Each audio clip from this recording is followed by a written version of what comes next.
out of NMCA back with a 69 Chevelle. Now,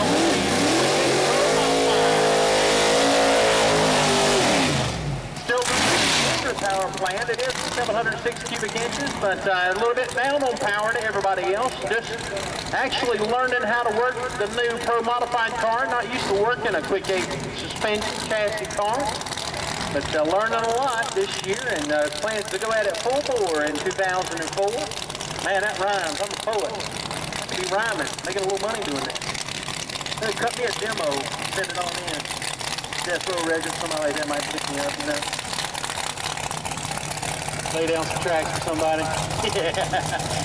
Hey, you gotta make some money playing somehow, you know. So Johnny Bard from the Tower Lane, the Maryland Performance Center. The power plant is an engine he got from Johnny Gray, the Undertaker, who lives up in the Maryland area.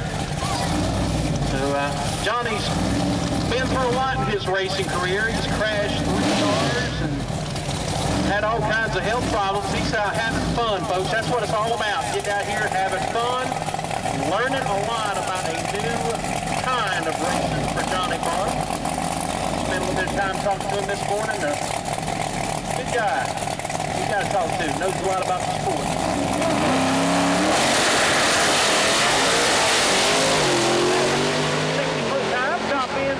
Oh, baby, a little bit moving around down there, 435, 167 miles per hour, good straight run. Got a little bit of squirreliness down there, right about the old 600-foot mark, but he runs it on through.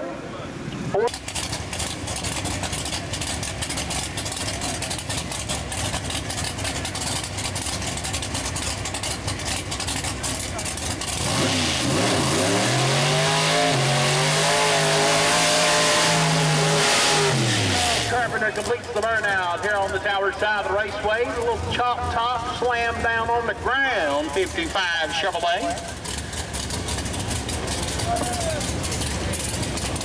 From Ronnie Hood into the water box on the left side in the Atlantic Racing Lane out of Lenore, North Carolina. The Parsons brothers helping out with Ronnie Hood and the Bam's Toy 63 Corvette. As Ronnie Hood made his appearance last week, or the other week at Farmington Motorsports Park last weekend, the first time he'd been out in a while. Got the 63 back on track, ran 412, 411 at Farmington. So good competitive race car for the Parsons brothers and Ronnie Hood. Once again, round 1 qualifying. Johnny Bard made his qualifying attempt. Now we got Ronnie Hood and Charlie Carpenter, 2 guys that have been in the sport for as long as I can remember.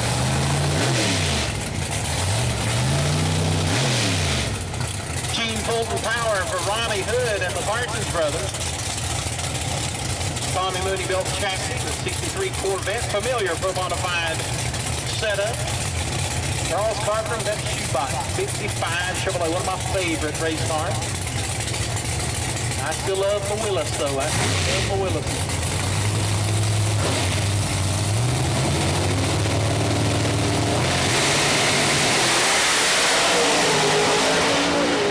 Ronnie Hood getting a little out of shape right at the finish line, 430.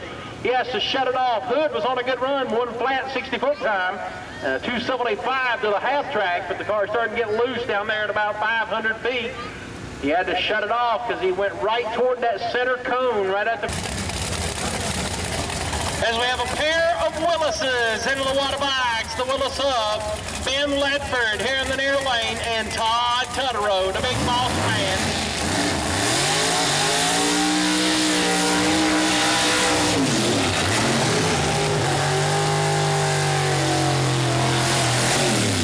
Tutterow, the Sammy Phillips Electric, Regal Ford, Doug Herbert Performance Parts, Carolina Drilling, 41 Willis is for sale. Anybody interested in going Pro Modified racing, that is one of the best cars in the business for you. Tommy Mooney built chassis, 41 Willis. Tutterow is for sale. Current points leader in the Quick-8 Racers Association, that beautiful orange and purple paint scheme, painted by Paint Spot. Dwayne Hunter and the guys doing some of the graphics on that machine. Ben Ledford here on the Tower Side Raceway, the 41 Willis, formerly owned by the Parsons brothers. Ledford in the game out of Maryland, making the trip up this weekend to Mooresville Dragway for this weekend's nitrous finals. Tommy Moody built Willis with the Gene Fulton power plant, 740 plus cubic inch. Brand new power plant with a Viper nitrous oxide system. Some of the latest and greatest technology in the sport of pro modified. Ledford's the guy still getting going with the pro modified program. You'll know Tutterow and Ledford. Good Ledford with tire shake. Tutterow over on that left side gets out of the groove, goes 450 as the machine of Ledford goes 670 at 66 miles per hour.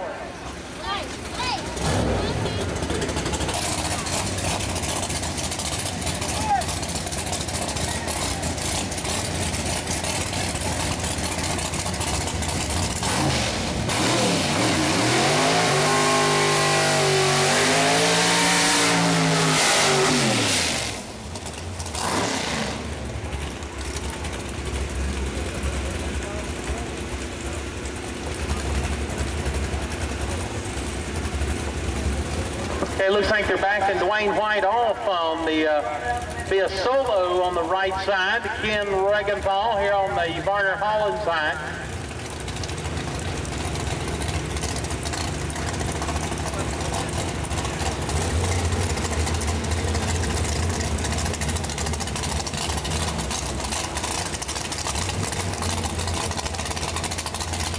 Ken Regenthal Jr. backing his dad towards the starting line.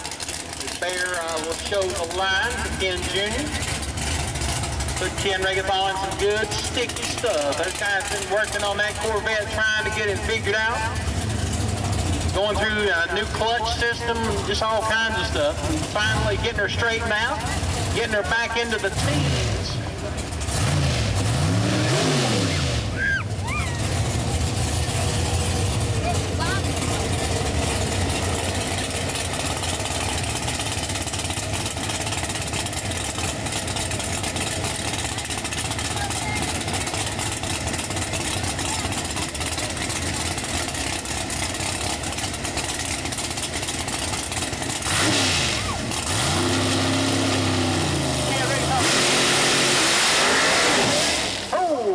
Toward the guardrails at the drop of the clutch, and he has to shut it off and coast through as, man, that thing took a hard right-hand turn.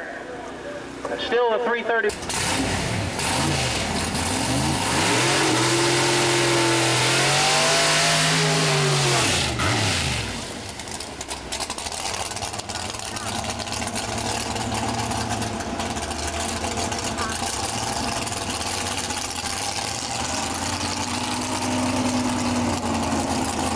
Jonathan Gibbs to your car, please. Jonathan Gibbs to your car, please.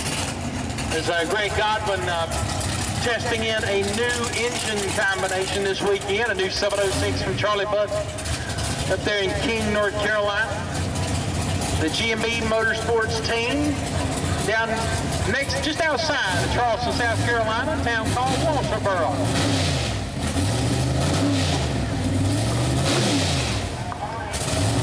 Tommy Moody built 63 Corvette.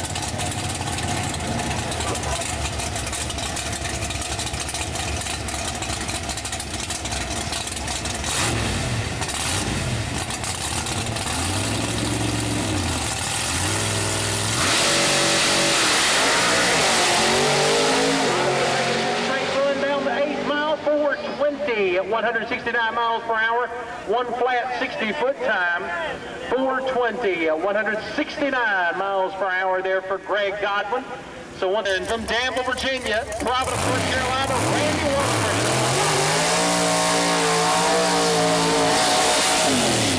Weatherford. Randy Weatherford, brand new clutch in that machine as they were headed apart over there earlier this afternoon, putting a brand new set of clutch discs in there. Getting a little bit of bite for the racing surface here at Mooresville Dragway. Marianne will go out the back.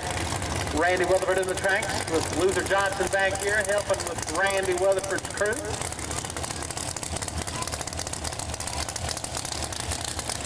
Folks, it is very, very important the way these cars are lined up on the racing surface, because once they drop the hammer, wherever that car is pointed, that's the way it's going to go, because there's no steering it. That front end's up in the air, the wheelie bars are buried into the asphalt and concrete. So you've got to point the car in the right direction to make it go straight. Weatherford and the crew have been working hard on this last handling problem. But he's still in the top 5 of the points of Quick-8 Racers Association, hanging in there as he won the last event down at Jacksonville, down at Coastal Plains Raceway.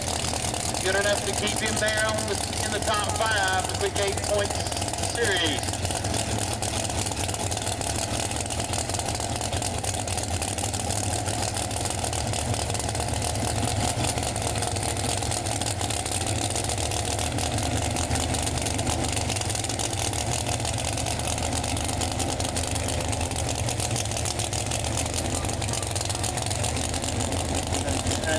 Weatherford rolls up to the starting line to the pre-stage speed. Looking to make a good run here.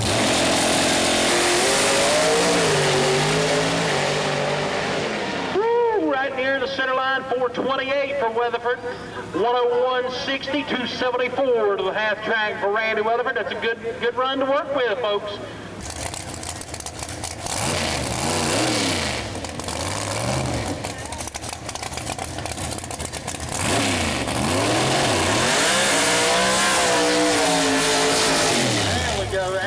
Got him hot that time as the tire speed going on up there around 150 miles per hour during the burnout.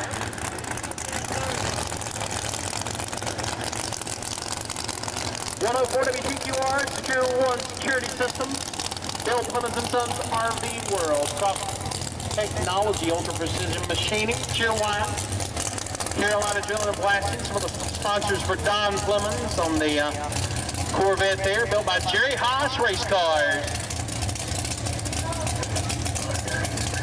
As Mike turns on the nitrous oxide system to fill the lines, Buzz gives it a purge, and he's ready to rock and roll.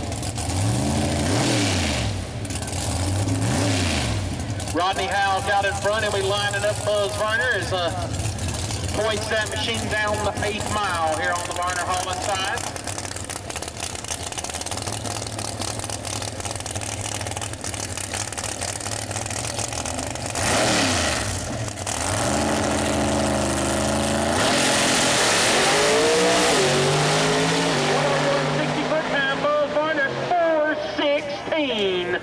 In the heat of the day, 135-degree track temperature. It goes 416, 172 miles per hour. That's your #1 qualifier, Buzz Varner, with those back-to-back runs. And the Nitrous Finals Trophy, folks. It's a big blue nitrous bottle made into a trophy for this afternoon's race.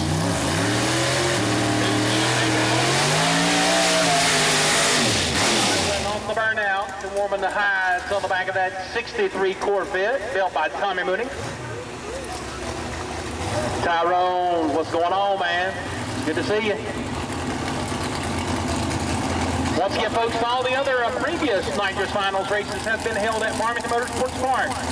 The one to hold the last trophy from Farmington Motorsports Park, the last Nitrous Finals there, Mr. Sonny Tyndall picking up that win last year. So hats off to those folks, and he wants one to match it. One on the other side of the mantle that says Mooresville Dragway. So that's what Dan's hoping for, as Sonny got to the runner-up spot last week at Farmington Motorsports Park.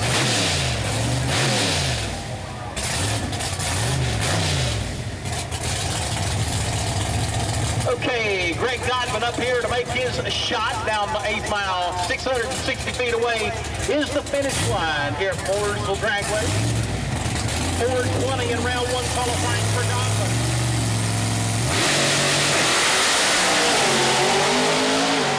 Oh, baby, a little out of shape there. He has to get out of it as that half track, that thing started moving around a little bit too much. And he wisely shuts it off through the top end as she took a hard left.